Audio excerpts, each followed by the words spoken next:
너무 쉽게 변합니다. 변치 말아야 되는데 변합니다. 사랑도 변하고 중간도 변하고 주님을 향한 첫사랑도 변합니다. 다음 세 요인이 우리를 가만두지 않고 변질되게 만듭니다. 첫째는 시간입니다. 시간 우리를 변하게 합니다. 첫사랑은 시간이 지나면 쉽게 되어 있습니다. 시간이 가면서 기대도 떨어지고 시간이 가면 감사도 당연한 것으로 여깁니다. 행복은 5분 이상 가지 않는다. 이 시간 때문에 그렇습니다. 시간을 이겨낼 사람은 그렇게 많지 않습니다. 시간이 우리의 감사, 우리의 헌신, 우리의 다짐을 변하게 만듭니다. 또 한 가지 환경, 지기, 위치가 우리를 변하게 만듭니다. 기도 제목 있을 때는 얼마나 열심히 기도합니까? 기도 제목 응답 받아보십시오. 그 다음에는 기도 잘 안 합니다. 수능을 앞두고는 열심히 기도하지만 수능 끝나고 나면 그 다음부터는 위치가 달라지면요 달라지더라고요. 참 무서운 겁니다. 다른 사람은 다 아는데 본인만 모릅니다. 또 다른 사람에 의해서도 변합니다. 다른 사람 영향을 받게 되어 있습니다. 아무리 노력해도 다른 사람 변하지 않으면 내가 변합니다. 아무리 기도해도 응답이 안 되면 내가 기도를 포기합니다. 그 사람 변하도록 하나님께서 나를 사용하시길 원하는데 그 사람 변치 않으면 그래서 내가 끝까지 고집을 부리면서 타협하지 않고 나가야 되는데 그 사람은 움직이지 않다고 내가 변하는 겁니다. 계속 기다려야 되고 계속 축복해주고 계속 사랑해줘야 되는데 사랑의 반응이 없다고 기다려도 반응이 없다고 내가 변하는 겁니다. 오늘 본문에는 변하는 사람과 변치 않는 사람이요 누구간의 싸움은 변했습니다. 조금 전만 해도 어저께 이야기죠. 다니엘이 그 꿈을 해석해 준 걸 듣고 하나님을 높였습니다. 그런데 갑자기 오늘 본문에 와서는 금신상을 세웁니다. 보통 높이도 아닙니다. 32m, 약 한 10층에 간대요. 높이가. 너비는 3m. 이 당시 문화로 봐서는, 이 당시 기술로 봐서는 이거는 굉장한 겁니다. 돈도 많이 드는 거고요. 많은 사람을 동원해야 되는 거고. 자기를 높이려고. 그리고 6종류의 악기를 다 동원하고 관리들을 다 한 자리에 불러놓고 이렇게 이야기합니다. 모든 나라와 방언에 있는 사람들은 다 내가 만든 그 신상에 절해야 된다. 또 한 부류의 사람, 변하지 않는 사람에는 새 친구입니다. 이들은 변하지 않습니다. 사드락, 메삭, 아벤느고 이들은 처음부터 변화를 이겨낸 사람들입니다. 왕의 진미와 포도주를 거절하고 물과 포도주를 먹을 때 3년 동안 그랬습니다. 처음에 한두 번 거절하다가 그 다음에 변질하지 않고 끝까지 하나님과 약속한 시간까지는 변절하지 않고 변하지 않고 3년 동안 물과 채소만 먹고 지낸 아이들. 그러나 시간이 지나도 달라진 게 하나도 없습니다. 위치가 바뀌었습니다. 그때는 학생이었다면 지금 공무원입니다. 그때는 뭔가를 도전할 수 있는 그런 나이였다면 지금은 이제는 방어해야 되는 그 많은 것을 얻은 그런 고급 공무원입니다.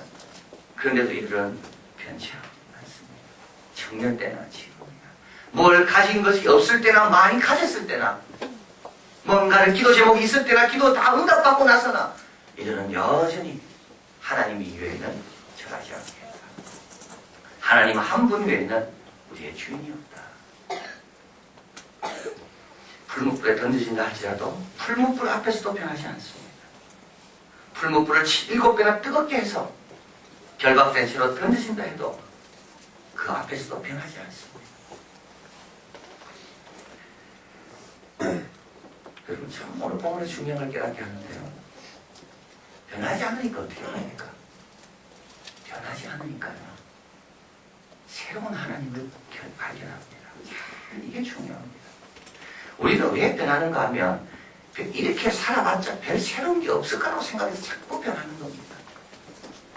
너무 변하지 않으니까요. 풀무불에 던져졌을 때 하나도 타지 않고 그 안에 또 다른 하나님의 천사가 자기들과 함께 풀무불 안에서 동행하는 것을 발견합니다. 누가 새로운 걸 발견하는가 하면 신앙의 새 차원에 들어가는가 하면 변하지 않는 사람만이 신앙의 새 차원에 들어갑니다.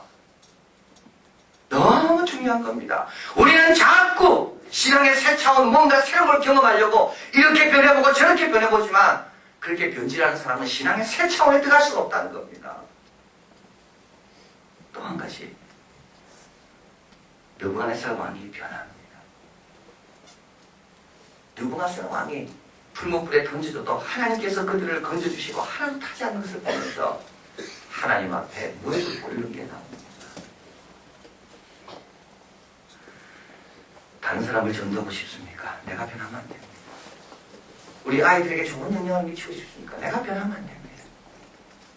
변하지 않는 거예요. 굉장히 무식하게 보이고 단순하게 보이고 힘들게 느끼지만 그러나 다른 방법은 없습니다. 변하지 않는 거. 자, 그럼 어떻게 변하지 않을 수 있을까요? 첫째는 오늘 본문의 이 세 친구는 말씀이 가까이 했음을 알게 됩니다. 말씀을 가까이 했다. 나 이외에는 다른 신을 섬기지 말라. 이게 십계명에 나오는 첫 번째 계명입니다. 이들이 금시성에 절하지 않은 이유는 하나님의 첫 번째 계명을 기억했기 때문입니다. 기준을 자기에서 참지 않고 하나님 말씀에서 찾았습니다. 우리는 다 약하기 때문에 변하게 되어 있습니다. 내 혼자 의지 가지고는 절대 변치 않는 삶을 살 수가 없습니다. 그래서 하나님 말씀으로 나와야 되고 하나님 말씀에 날마다 만나를 목통하여 그 만나의 힘으로 주님의 말씀의 힘으로 변하지 않는 것. 10편 19편은 여호와의 교훈은 정직하여 마음을 기쁘게 하고 여호와의 계명은 순결하여 눈을 밝게 하고 주의 종이 이로 경계를 받고 이를 지킴으로 상이 큽니다. 우리가 주님의 종이면 주의 말을 계속 주인의 말을 계속 들어야 됩니다. 오늘도 와서 주인의 지시사항을 듣고 주인의 얼굴을 만나고 가면요 그 종은 변하지 않습니다. 오늘도 주인을 만나고 온 주인은요 늘 자기가 종이라는 것을 잊을 수가 없습니다. 그런데 주인과 만나지 않고 주인의 음성과 명령을 듣지 않고 늘 주인과의 거리가 멀어진 종은 어느덧 내가 주인인 것처럼 착각하게 됩니다. 주인을 만나는 종만이 주인과 종의 관계를 변치 않도록 유지할 수 있는 비결이라는 겁니다. 시편 1편에 말합니다. 오직 여호와의 율법을 즐거워하며 묵상하는 자는 시냇가에 심은 나무처럼 시절을 쫓아 과실을 맺으며 잎사귀가 마르지 아니한 같더니 잎사귀가 마르지 않는 비결은 시냇가에 심은 나무처럼 여호와의 율법을 즐거워하고 묵상하는 데 있습니다. 우리가 무슨 재주로 우리가 몇씩 세월을 이기겠습니까? 우리가 무슨 재주로 다른 사람 변하는 것을 내가 묵묵히 참으며 변치 않고 그 길을 갑니까? 바로 하나님의 말씀, 살아있는 하나님의 말씀. 오늘도 살아 운동하고 계시는 역사하시는 그 말씀. 두 번째 이들이 변치 않았던 것은 이들이 죄인임을 기억했기 때문에 그렇습니다. 여러분은 왜 변하는가 하면요 교만해지면 변합니다. 왜 변질되는가 하면 내가 의롭다 생각하고 이 정도면 나는 괜찮다고 생각하기 때문에 변하는 겁니다. 오늘 보면 23절에는 풀문 가운데 던져지는 내용이고요. 결박돼서 24절에는 그때 느부갓네살 왕이 놀라 급히 일어나서 모사들에게 묻습니다. 그리고 달려가서 보니까 이들이 전혀 머리카락 하나도 타지 않고 냄새도 나지 않고 결박된 채로 던졌는데 다 풀렸고 그 안에 하나님의 아들들과 같은 그 새로운 모습인데 한 사람이 더 거기 있는 것을 발견하게 됩니다. 자, 여러분 23절하고 24절 사이에 70인용 히브리인들이 구약을 번역한 것에 비하면 거기에는 또 다른 내용의 글이 들어가 있습니다. 외경에 있는 건데요. 70인역에는 바로 23절, 24절에 다음과 같은 내용의 본문이 들어가 있습니다. 이걸 아자리아의 노래라고 부릅니다. 아벤느고의 노래라고 말합니다. 아자리아의 노래 보면 다음과 같은 내용이 나옵니다. 우리 열조의 하나님이시여 우리는 큰 죄를 지었습니다. 오늘날 우리는 입이 있어도 말을 못하고 당신을 섬기고 경배한다는 우리들이 차지할 몫은 치욕과 불명일 뿐입니다. 이건 이제 던져졌을 때 부르는 겁니다. 하나님 앞에 불기로 던져졌을 때 불기로 던져지면서 이 찬송을 불렀다는 겁니다. 그래서 그 사이에 들어가 있는 내용인데요. 이제 우리는 모든 민족 중에 가장 작은 민족이 됐고 오늘 우리는 세상에 어디에서나 천대받는 백성이 되었습니다. 지금 우리에게 지도자도 예언자도 왕도 없으며 번제물과 희생제물도 천년매를 바칠 장소조차 없습니다.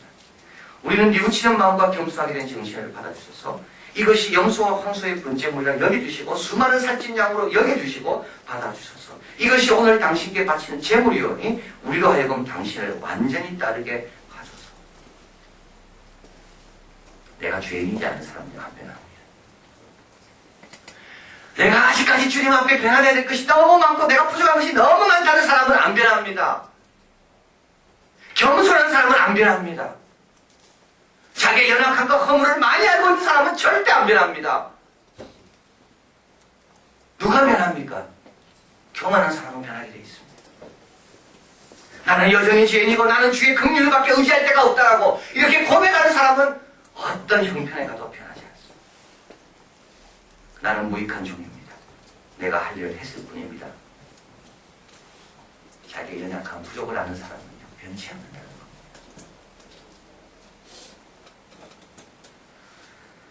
우리가 그래서 더 겸손해져야 되고 더 우리 자신을 좀 알아야 됩니다. 내가 얼마나 주의 긍휼과 사랑과 도움이 필요한 자인지. 말씀을 늘 가까이 하면 변질을 이겨낼 수 있는 힘을 공급받고 내가 얼마나 연약하고 죄인인지를 알면 내 자유로부터 벗어나지 않고 주님과 나와의 관계의 그 적당한 거리에서 늘 유지할 수가 있고 마지막 한 가지가 더 있습니다. 그것은 바로 나보다 더 수고하고 노력하는 사람을 알 때 변치 않습니다. 아웅산 수치 여사가 있습니다.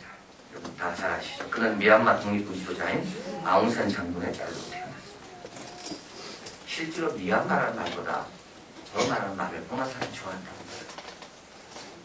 군부 독재가 버마의 어떤 정체성과 민족성을 없애버리려고 버마라는 말 대신에 미얀마라는 말로 바꿨습니다. 자기 마음대로 나라 이름을 바뀐 겁니다. 근데 지금도 컴퓨터를 치어서 버마를 치면 미얀마로 바뀝니다. 이거는 정말 무식한 겁니다. 미얀마, 그 버마를 치면 이건 틀린 글자가 나와서 자동적으로 미얀마로 바뀝니다. 여러분, 버마 사람들이 이걸 봤을 때 얼마나 그들이 우리를 멸시할까요? 자기들이 그 소중하게 여기는 그 버마, 군부 독재에서 바뀐 그 미얀마, 자기들이 그것도 이해하지 못하고 거기다가 버마를 치면 미얀마로 바뀌도록 대놓은 그 컴퓨터. 그는 그 아웅산 수치는 독립군 지도자 아웅산 장군의 딸로 태어났습니다. 그의 아버지는 2살 때 돌아가십니다. 인도 대사로 어머니를 따라 델리로 갔고 거기서 고등학교를 마쳤습니다. 옥스퍼드 대학에 입학해서 철학, 경제학, 정치를 공부하고 티베트 출신의 마이클 에이스와 결혼해서 부탄에 정착합니다. 일본, 인도 그리고 영국 연구원을 지내다가 중풍으로 쓰러진 어머니를 돌보부에 기국했다가 민주화 운동에 가담하게 되고 거기서부터 그녀의 고난은 시작됩니다. 1991년 노벨 평화상 수상자로 선정되었습니다. 그런데 버마 정부가 허락하지 않아서 두 아들과 남편이 이 수치 여사의 사진을 들고 상을 받으러 참석했습니다. 1995년 6월에는 강택연금에서 풀려나 정치운동을 하는 중 남편이 암으로 사망했다는 소식을 듣게 됩니다. 그런데 출국하지 않습니다. 왜냐하면 출국했다가 못 돌아올까 봐. 그녀는 지금도 연금된 상태에 있고 그녀가 일본 신문사에 팩스로 자기 적은 글을 보내는데 그것을 보내준 한 사람이 그걸 보냈다고 해서 감옥에서 살다가 죽기도 했습니다. 지금도 그 버마에서 온 선교사님의 말 들어보면 메일을 보내면 메일이 바로 오지 않고 정보부로 가서 한참 대기한 다음에 바로 오고 지금도 전화를 하려면 반드시 도청하는 그런 과정을 겪는 참 어려운 나라가 이 버마입니다. 그런데 그녀는 이렇게 말합니다. 내가 이렇게 버틸 수 있는 비결이 어디 있는가? 이름도 없고 아무도 주목하지 않는 그럼에도 그 희생을 감당하는 보통 사람들이 있기 때문입니다. 그들의 용기, 세상의 무엇과 비교할 수 있을 것인가? 지금 사드락 메삭 아벤누고는 호강하고 있습니다, 사실. 근데 이들은 잊지 않았습니다. 자기 동포들은 자기보다 훨씬 고생하고 있고 어려운 가운데 있고, 에스겔이 같은 또래입니다. 둘 다 같이 끌려왔는데요. 이들은 왕군을 갖고 에스겔은 급박깜깜해서 돌들을 주우며 노동을 하고 있고, 이걸 할 때 이 세 친구는 변할 수가 없는 겁니다. 자기 동족이 고난받고 있는 걸 알 때 이들은 변질할 수가 없는 겁니다. 더 어려운데도 믿음을 지키는 자들을 보면서, 더 많은 고생을 하는 사람들을 생각해 보면서 변할 수가 없는 겁니다. 자, 여러분, 하나님께서는 우리를 시험하십니다. 시간을 통해 시험하시고요, 사람을 통해 시험하시고요, 그리고 또 우리에게 복을 주시지만 이 복도 여러분 시험거리입니다. 지금까지 어떻게 지냈습니까? 지금까지 쉽게 변했습니까? 첫사랑을 쉽게, 결단과 각오를 쉽게 변질시켰습니까? 이제부터라도 여러분 변치 않는 믿음으로 사시기 바랍니다. 그러면 새로운 걸 경험하게 됩니다. 신앙의 새로운 차원이 열립니다. 여기에서 우리가 속으면 안 됩니다. 신앙의 새로운 차원은 변치 않고 굳굳이 주님을 지키는 사람에게 신앙의 새로운 차원이 열린다는 것을, 그리고 생각지도 못했던 사람이 주님 앞에 무릎을 꿇는 역사를 우리가 보게 됩니다. 비결은 멀리 있지 않습니다. 말씀 가까이 하고요, 더 겸손해지고요, 그리고 나보다 훨씬 더 어려운 환경 가운데서 신앙을 지키는 사람을 한번 보십시오. 더 이상 세월을 탓하지 말고 다른 사람 탓하지 말고 주님 말씀 붙들고 인내해서 신앙의 새로운 차원으로 들어가고 많은 사람을 어른대로 인도하는 신실한 종들 다 되시길 진심으로 바랍니다. 기도하겠습니다.